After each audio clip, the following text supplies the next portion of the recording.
अभय भिंती मजबूत तटबंद, पुण्याकडे तोंड ओढत असलेला कोंढाणा. जर आपल्याकडे असेल तर ताकद, पण शत्रूकडे आल्या तर आपल्यासाठी सगळ्यात मोठे संकट.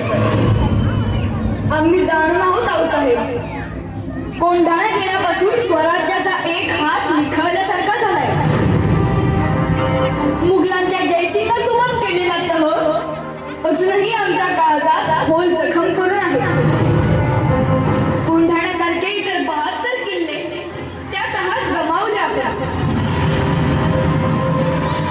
दिल्लीस तुम्हाला कैदेत ठेवण्याचा त्या औरंग्याचा विश्वासघाती मनसुबा विसरू नका. त्याच्या हातावर तुरी देऊन विसरलो आम्ही. तेव्हाच रद्दबातल करायचं मनाशी ठरवलं होतं. कोंढाणा स्वराज्यात परत आणावा लागेल शुभा. सह्याद्री धोक्यातून बाहेर काढावी लागेल. आम्ही तातडीने हालचाली. तुमच्याशिवाय कार्य पार पडणार आहे का? मुजरा राज, मुजरा आऊसाहेब. अरे तान्हा, ही मिठाई कसली? राज, राईबाचं लग्न जमलंय, त्याचं चालतं द्यायला आलो होतो. वा वा वा वा. ऐकलं का आऊसाहेब, आमचा बालपणीचा सवंगडी वरबाप होणार.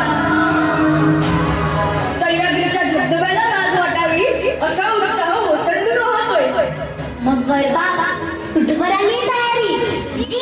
आता तुम्हाला अवतार दिलं की अर्धी तयारी झालीच म्हणून समजा.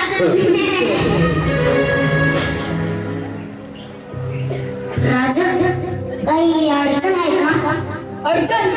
छे छे, कसली अडचण? राजा, तुम्हाला आज नाही ओळख हाताळण्याची. काय झालंय? तानाजी, बोलू आपण. आपल्या घरी कार्य आहे, ते झालं की बोलू. राजा, तुम्ही सांगत नाही ना, तर मी इथंच छान मांडून बसलाय. तान्हा, आऊसाहेब, आम्हाला पूर्ण समजलं होय. असं नाहीये तान्हा, आपला कोंढाणा सोडून आणण्याचा मनसुबा आहे. त्यावर चर्चा झाली होती. कोंढाणा गरिबांच्या पोटात गेला म्हणजे स्वराज्याला कधीही लगोपटका होऊ शकतो. असा सगळं पटकं होईल. आणि हायती इथं तटबंदीसारखे उद्याच कोंढाण्याची मोहीम काढतो. त्यांना घरातलं कार्य आम्ही तुम्हाला जाऊ देणार नाही. राजा, हे बी तर आपल्याच घरातलं कार्य आहे.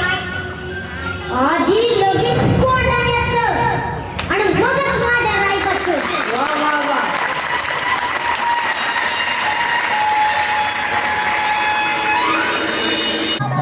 समोरून तलवारी तयार ठेव. मागच्या तटबंदीला किल्ला जवळ करतो. एक ध्यानात ठेवा, आपल्या लेखिकाला 5,000 जण ठार करायचे. आपण 1000 आणि ते 5,000. आम्ही 300 जण किल्ल्यावर चढाई करतो. सूर्याजी,